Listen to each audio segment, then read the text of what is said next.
Olá, pessoal, tudo bem? Mais uma vez estamos aqui, né? Nosso formato de aula à distância para a nossa sexta aula de História do oitavo ano, tá? Nossa sexta aula, nós trabalharemos, né? Abordaremos os filósofos iluministas, tá? Então, nós já passamos pelos absolutismos inglês, francês, né? Já passamos pela introdução ao iluminismo, vou retomar com vocês daqui a pouco, tá? Vocês também já viram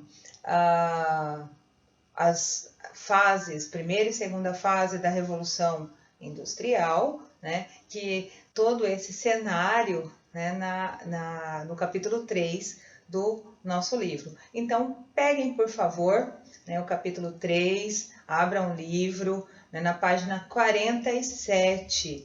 Tudo isso, né, nesse capítulo 3, olha lá, quanta coisa, quantos acontecimentos históricos nós estamos abordando no capítulo 3, nas primeiras páginas do capítulo 3, certo? Então, quero começar esta aula com vocês, lembrando, né, uma vez que nós vamos trabalhar com os filósofos iluministas, é justo, né, nós pararmos um pouquinho para lembrar que no último dia 21 nós comemoramos Tiradentes, né? Um mártir, né? Uma personagem extremamente importante para o movimento da Conjuração Mineira, uma vez que o movimento da Conjuração Mineira inspirado pelos ideais do movimento iluminista. Bom, então vale muito a pena a gente abordar essas questões. Mais à frente, né, no nosso currículo de oitavo ano de História, quando nós falarmos do primeiro reinado, né, de revoltas nativistas, de revoltas separatistas, consequentemente, nós voltaremos a tocar no assunto da conjuração mineira ou revolução, né, conforme nós abordaremos nas próximas aulas, né, em breve, espero, certo? Então vamos lá. Lógico, né, a gente não pode esquecer que também, dia 22, né, o descobrimento do Brasil, né, a gente já passou por esse contexto histórico, nós falávamos, lembra lá no sétimo ano, quando foi abordado, né, o processo de colonização, todo pacto colonial, né, primeiro momento ali da chegada, né, de os europeus, né, os portugueses, nas terras brasileiras, certo? Então, é importante nós retomarmos, né, e abordarmos essas questões que estão, né, sempre presentes nas nossas aulas de história, tá? Então, olha lá, vocês se recordam do que já falávamos de iluminismo, né? Acredito que sim, e quero, né, deixar claro que eu acredito que vocês tenham entendido o contexto que nós trabalhamos até agora, tanto eu quanto o professor Juan. Veja aí, nós vamos nessa aula abordar esses filósofos, tá? Então, esses filósofos iluministas, Locke, Voltaire, Montesquieu, Rousseau, Adam Smith, fazem parte do nosso cenário histórico nesta aula, certo? Professora Cássia, vocês já sabem, já me conhecem, e então vamos lá. Quero lembrar com vocês o que nós estudamos na aula sobre o iluminismo, certo? Então vamos lá, preste atenção.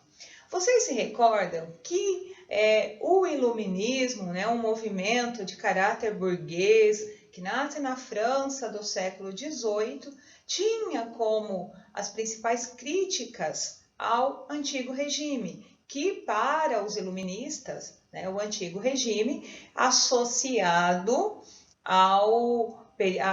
aquilo que seria as trevas, e o iluminismo chamado de razão, a luz, certo? Então, a gente tem, desculpa, esse cenário. Tá? Então, o que criticava o iluminismo, tá? Na França, na Inglaterra, né? Nesse contexto. Vai lá. O mercantilismo, vocês se recordam que a prática mercantilista dos reis absolutistas, né? Principalmente com o protecionismo, com a intervenção estatal na economia, certo? A balança comercial favorável, se recordam disso, né? O absolutismo monárquico em si, né? Uma vez que o rei era a autoridade máxima, né? E lógico, justificado pela igreja. Lembram dos teóricos absolutistas, né? Thomas Hobbes, nós teremos no próprio Leviatã, né? Bossuet com a teoria do direito divino, essa teoria inspirada na Bíblia, certo? Então aí a gente tem vários Maquiavel com o Príncipe, tá? Que leva então à crítica desses filósofos do século XVIII, certo? Então vamos lá. Lembrando, e eles estavam apoiados, né, em também pontos importantes, que a gente não pode esquecer disso. Quais eram esses pontos? A liberdade econômica, né? Se era contra o mercantilismo, era justo que essa liberdade econômica ocorresse. Lembrando que se é um movimento de caráter burguês, vocês se recordam do que foi estudado nas revoluções inglesas. Lembra uma revolução também onde, né, houve uma república puritana, né, e os burgueses assumem então parte desse movimento, certo? Um antropocentrismo, o avanço da ciência. Lembra que os filósofos eram extremamente otimistas, né? Eles acreditavam que a razão levaria ao progresso. Vocês se recordam. E um outro ponto importante é o predomínio da burguesia e seus ideais. Movimento de caráter burguês. Lógico, então a gente tem aí um interesse, e é mais do que justo, que a burguesia se destaque nesse cenário. Tudo bem? Então, claro até aqui, seguimos. Vamos lá. Olha lá, o nosso primeiro filósofo nesse cenário. Nós temos aí, então, John Locke. Tá? Locke é considerado o pai do iluminismo. Locke nasce ou se destaca, tá? Na Inglaterra, no século XVII. Tá? Para vocês terem uma ideia, quando o rei Carlos I foi decapitado, Locke tinha 17 anos. E aí ele cresce, né, intelectualmente, buscando defender os direitos do cidadão. Ele busca aí, então, esse ensaio sobre o entendimento humano. Tanto é que Locke, tá, é considerado, além do pai do iluminismo, nós temos um ponto importante. Olha lá, ele defende que o homem é um produto do meio, ou seja, para Locke, né, o ser humano nasce sem nenhuma interferência e conforme, né, a vida vai levando para os caminhos que ele escolhe. Então, a escolha, tá? O livre arbítrio. Então, isso é fato e a gente precisa deixar claro tudo isso, tá bom? Um outro ponto importante que Locke ele é contra a ideia defendida por Hobbes. Vocês se recordam? Thomas Hobbes vai dizer que o homem é o lobo do homem. Então, para Thomas Hobbes, o homem nasce já mal, tá? E Locke vai dizer, não, gente, o homem não nasce mal. Isso é produto, ele vai conforme as escolhas que ele faz, tá bom? Então, é importante a gente pensar em tudo isso, tá? Ele vai defender a liberdade dos cidadãos, né? Então é muito importante a gente prestar bastante atenção nisso, né? Ele também aprende, né? Para Locke, a gente sempre está em aprendizado, então isso é muito importante. Olha lá, Locke defende que seja necessário uma revolução caso o governo não atenda aos direitos naturais. Quais são esses direitos? Olha aí, a vida, a liberdade e aos bens materiais. Então, se isso não acontece, para Locke é justo, tá, que se tenha uma revolução. Então, eu quero que vocês prestem bastante atenção nisso, certo? Um outro ponto que eu quero ressaltar com vocês em relação a Locke, só um minuto, vamos lá. Ele vai dizer o seguinte na teoria do o ensaio sobre o entendimento humano. Olha o que ele diz lá em 1690. Tá? Afirma que os seres humanos são por natureza livres, iguais e independentes. Tá? E o poder político só é legítimo quando respeita a vontade popular. Ideia defendida por ele lá no século XVII. Tudo bem? Vamos lá, seguindo. Voltaire. Voltaire é outro importante filósofo do nosso contexto, né? Do nosso cenário. Voltaire é o pai da liberdade de expressão. Se Locke é o pai do iluminismo, Voltaire é o pai da liberdade de expressão. Interessante que Voltaire ele tem um contato muito próximo com Locke. Já explico para vocês por quê. Tá? Então ele mergulha aí nas histórias de Locke justamente porque ele vai defender essa liberdade de expressão, de progresso, tá?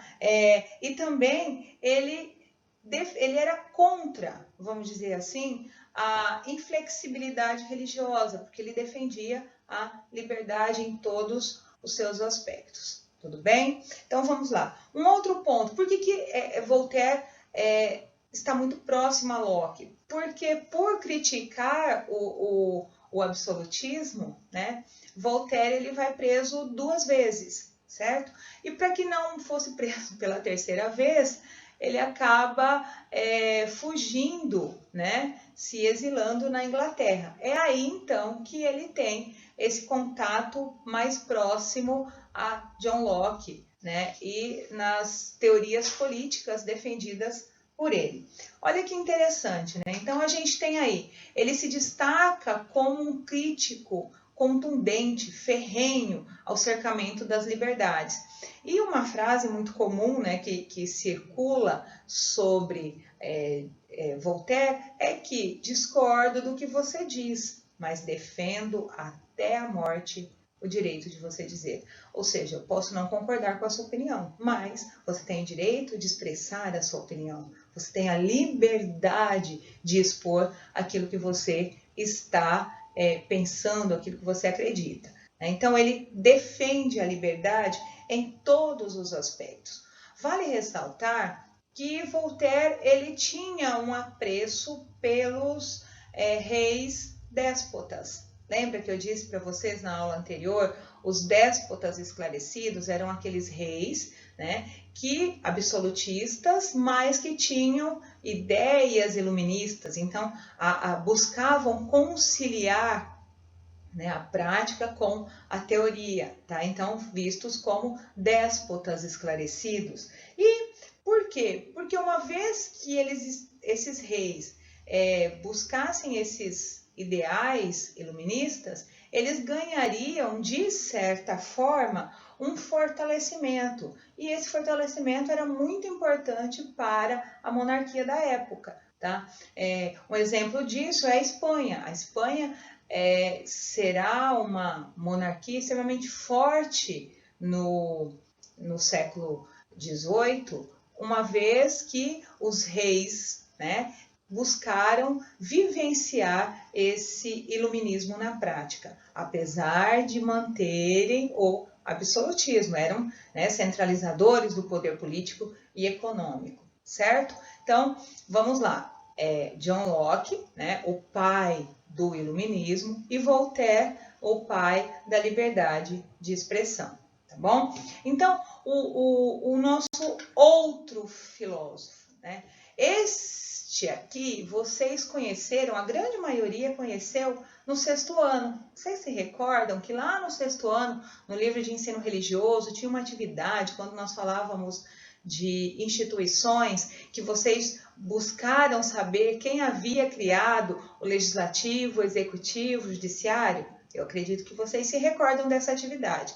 Então, nós temos aqui Montesquieu, o pai dos 3 poderes, né? Então, Montesquieu vai, no espírito das leis, defender, tá, a importância de um Estado tripartite, ou seja, de um Estado em que os poderes fossem divididos, né? Ele chega a dizer o seguinte: quando na mesma pessoa ou no mesmo governo o poder legislativo está unido ao judiciário, não existe liberdade. E se o legislativo, o judiciário, se unir ao executivo, não existe liberdade, né? Então, ele defende em todos os aspectos a separação desses poderes, e essa separação, consequentemente, levaria, então, a um melhor andamento do Estado, tá? O Estado como um todo, né? A nação. É interessante também a gente perceber que ele defende ali que um fiscalize o outro. Não é necessário só uma separação, mas que haja uma fiscalização desses poderes, certo? Então, olha lá, estaria tudo, né? Se tudo estivesse num mesmo homem, lembra? Absolutismo, né? O povo não participaria, ou seja, dessa forma é justo que as pessoas participem, né? O povo tenha esse direito, tá bom? Então, seguindo, nosso próximo filósofo é Rousseau. Rousseau, ele defende o contrato social e o direito de voto, né? Rousseau, ele digamos que contra a propriedade privada, tá? Então isso tem que a gente precisa deixar claro, ele não concorda com a propriedade privada. E ele vai dizer que a democracia vem do povo e é para o povo. Então, Rousseau ele é muito claro em relação a isso. Ele também, né, vai dizer assim, e eu costumo sempre falar isso, acho que vocês provavelmente já tenham ouvido isso também, que para Rousseau o homem nasce bom, né? A sociedade que o corrompe, perceba, é muito parecido com o que Locke defendia lá na Inglaterra. Tá? Então, para Rousseau, olha lá, né? E a gente tem aí, o povo é soberano e deve prevalecer sempre a vontade da maioria. Tá? Então, esse era o pensamento filosófico defendido por Rousseau. Um outro fator importante é que Rousseau é o idealizador, ou vamos dizer assim, aquele que influencia os movimentos revolucionários do século XVIII, inclusive a Conjuração Mineira que eu mencionei lá no início da nossa aula. Por quê? Porque ele é a favor da revolução, né? E ele quem diz lá liberdade, igualdade, fraternidade, ideais presentes na Revolução Francesa. Tá? Então isso é bem claro, a gente tem aí uma expectativa de Rousseau que para ele, principalmente né, os indivíduos, as crianças, deveriam ficar o máximo de tempo possível na inocência, uma vez que conforme vão crescendo, se desenvolvendo, e aí vem todas as questões sociais envolvendo o ser humano. Tá bom? Então, Rousseau, com o contrato social e o direito ao voto, o poder vem do povo e é para o povo. Né? Então, isso precisa ser bem claro para a gente. E a gente não pode esquecer que Rousseau, ele defende aí algo bem interessante, tá? A relação do governante e governado funcionaria então como um contrato social. Se esse contrato social não fosse cumprido, era justo que o governado então se rebelasse, tá? Por quê? É um contrato, né? Então precisa ser cumprido de ambas as partes, certo?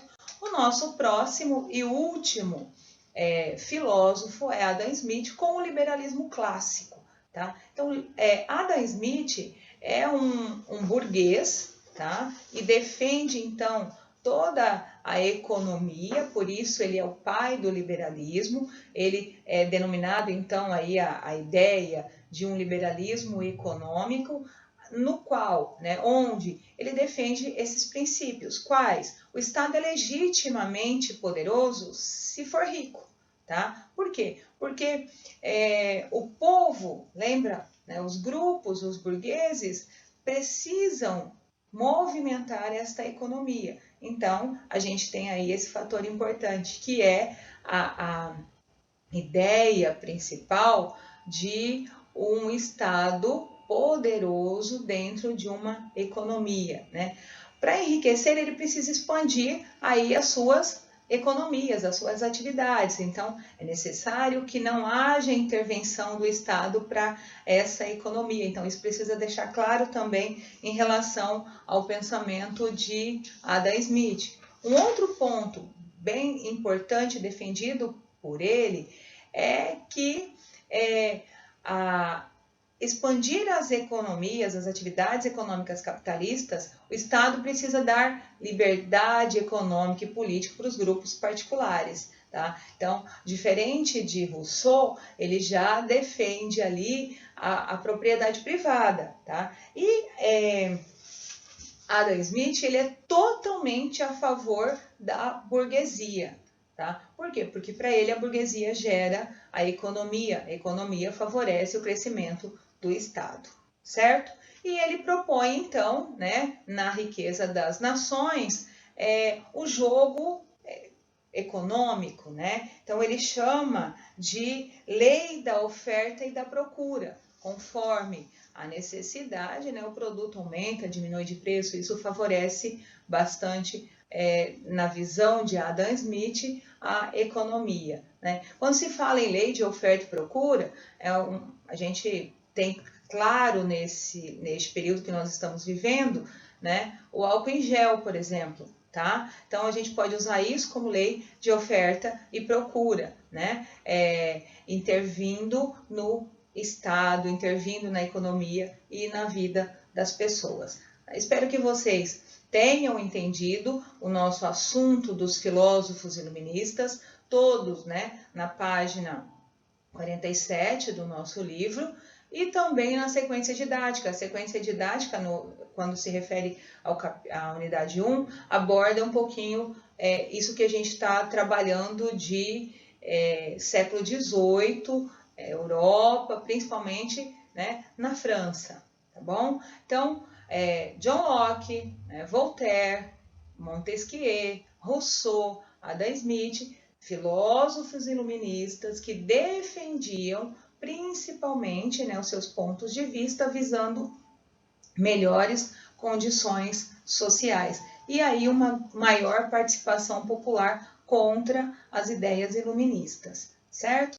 Então, olha lá, para a nossa aula, a atividade, né, as atividades estão relacionadas aos ícones da página 47. Então, vocês irão trabalhar trabalhando com documentos históricos, o íconezinho da 47 e o mais história, tá? Relacionados aos filósofos iluministas, certo? As respostas no caderno, lembrando que eu compartilharei com vocês a correção das atividades sempre na quarta-feira da semana seguinte. Então, vocês têm um prazo maior para a realização dessas atividades de história, certo?